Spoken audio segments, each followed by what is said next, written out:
Hello दोस्तों, कहानी की इस नई सीरीज में आप सभी का स्वागत है। आज की इस कहानी का नाम है हवस की भूखी मैडम और स्टूडेंट। यह एक हिंदी क्राइम स्टोरी है। अगर आपको भी crime stories, new crime stories या बेस्ट क्राइम स्टोरीज पढ़ने का शौक है तो इस कहानी को पूरा जरूर पढ़ें। हवस की भूखी मैडम और स्टूडेंट। मोना मैडम, करण, ऋषि और आशीष स्टूडेंट, राजवीर मोना का पति, तनु करण की फ्रेंड। मोना एक ट्यूशन टीचर है। वह स्टूडेंट को अपने घर पर ही बुलाकर ट्यूशन देती है। इस समय उसके घर पर केवल करण, ऋषि और आशीष ही ट्यूशन पढ़ने के लिए आते हैं।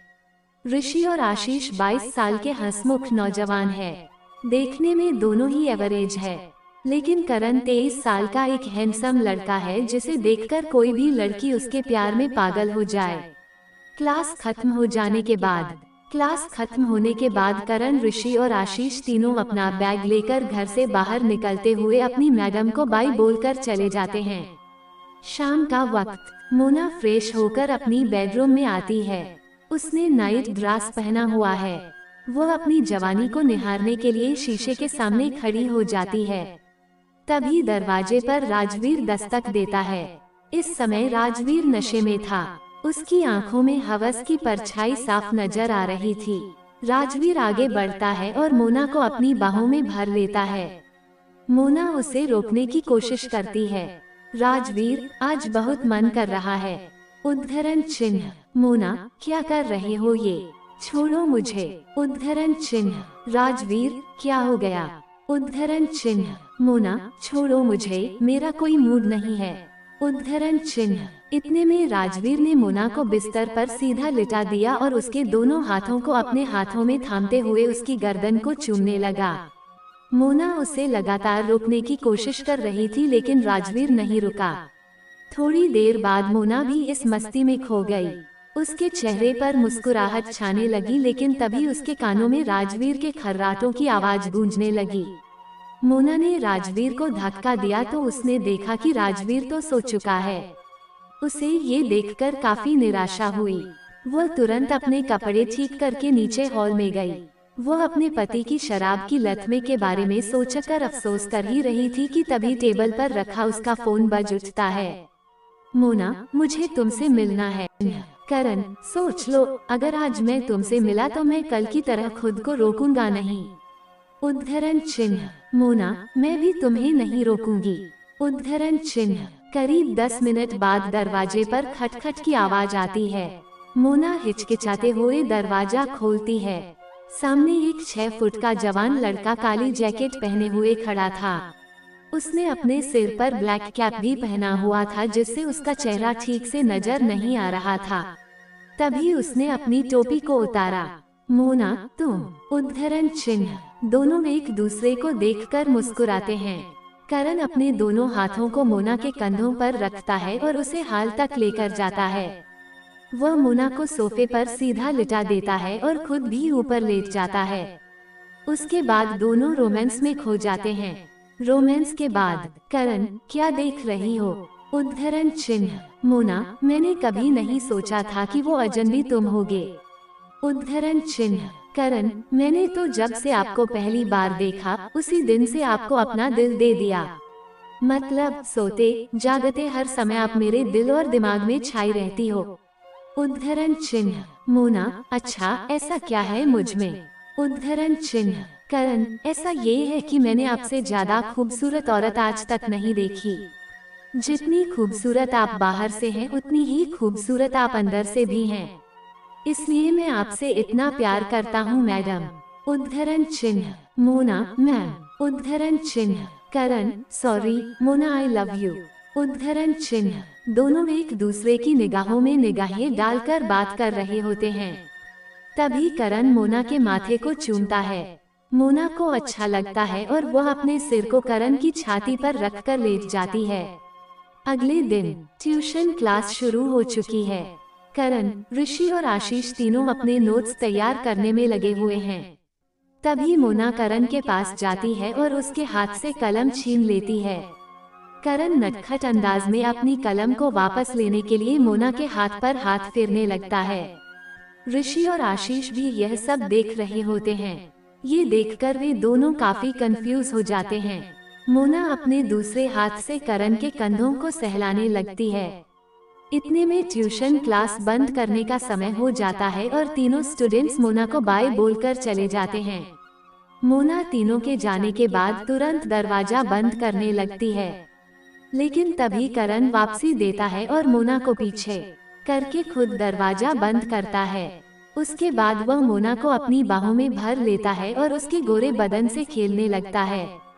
वह मोना को क्लासरूम में ही टेबल पर लिटा देता है और उसके गोरे बदन को चूमने लगता है। थोड़ी देर में ही दोनों एक दूसरे में पूरी तरह खो जाते हैं। अब मोना को ये भी ख्याल नहीं रहता है कि राजवीर इस समय घर पर ही है। दूसरी तरफ राजवीर की नींद खुल जाती है। उसे बहुत जोर की प्यास लगी होती है, इसलिए वह पास रखी बोतल को उठाता है और पानी पीने की कोशिश करता है, लेकिन पानी की बोतल में बिल्कुल भी पानी नहीं होता है। वह मोना को एक दो बार आवाज भी लगता है, लेकिन मोना कोई जवाब नहीं देती। राजवीर अपनी आंखों को मसलते हुए नीचे हॉल में पहुंचता है। वो फ्रिज से पानी बोतल निकलता है और फिर गिलास से पानी पीता है। तभी क्लासरूम से मोना की जोर जोर से हंसने की आवाज आती है। राजवीर मोना की हंसी सुनकर सोच में पड़ जाता है और तुरंत क्लासरूम की ओर जाने लगता है। जैसे ही राजवीर क्लासरूम का दरवाजा खोलता है, वह देखता है कि मोना और करण एक दूसरे से लिपटे हुए हैं। तभी मोना की नजर राजवीर पर पड़ती है और वह घबरा जाती है। करण भी एक कोने में जाकर खड़ा हो जाता है। राजवीर यह सब देखकर बहुत गुस्से में आ जाता है और वह तुरंत जाकर करण की गर्दन को पकड़ लेता है। मोना राजवीर को रोकने की बहुत कोशिश करती है। किसी तरह से करण वहां से निकल जाता है। उसके जाने के बाद राजवीर दोनों हाथों से मोना की गर्दन को दबाने लगता है। मोना, राजवीर, छोड़ो मुझे, क्या कर रहे हो? उद्धरण चिन्ह। राजवीर, वत्सलन औरत, आज मैं तुझे छोड़ूंगा नहीं।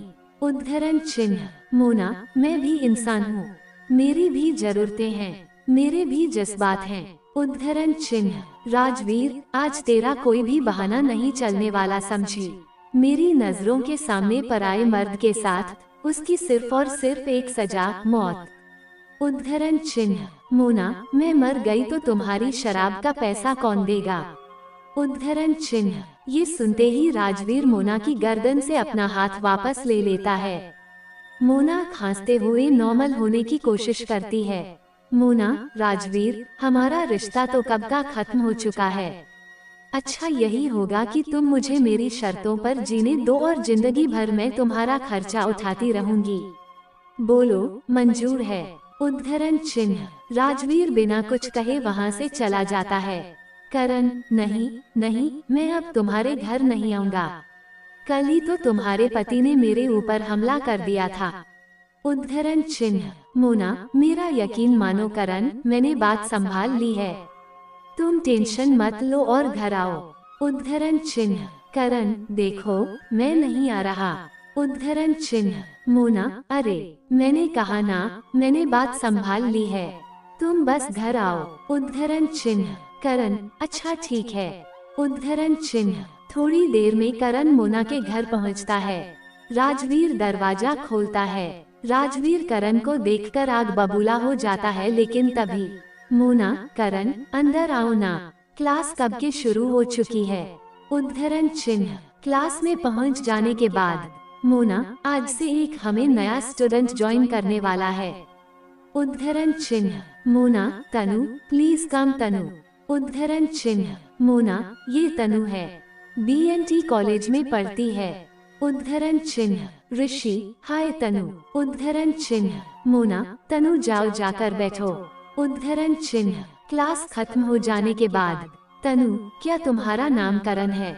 उद्धरण चिन्ह। करण, हाँ। उद्धरण चिन्ह। तनु, क्या तुम मुझसे अपने नोट शेयर करोगे? उद्धरण चिन्ह। करण, श्योर, क्यों नहीं, कौन से चाहिए आपको? उद्धरण चिन्ह। तनु, फिजिक्स के। उद्धरण चिन्ह। करण, ये ले। उद्धरण चिन्ह। तनु, थैंक यू। जैसा कि तुम जानते हो कि मैंने ये कोचिंग अभी अभी ज्वाइन करा है, तो मुझे सब्जेक्ट से थोड़ी कंफ्यूजन है, क्या तुम मुझे गाइड करोगे? उद्धरण चिन्ह करण, हाँ क्यों नहीं, यही पास में एक पार्क में चलते हैं। उद्धरण चिन्ह तनु, अच्छा सुनो एक बात पूछूं तुमसे। उद्धरण चिन्ह करण, हाँ पूछो। उद्धरण चिन्ह तनु, सच बताओगे ना, क्या तुम्हारी कोई गर्लफ्रेंड है? उद्धरण चिन्ह करण, नहीं। उद्धरण चिन्ह तनु, तब तो ठीक है। उद्धरण चिन्ह करण, अब चलें। उद्धरण चिन्ह दोनों मुस्कुराते हुए पार्क की ओर निकल जाते हैं। इस कहानी से आपको क्या सबक मिलता है, नीचे कमेंट में हमें जरूर बताएं।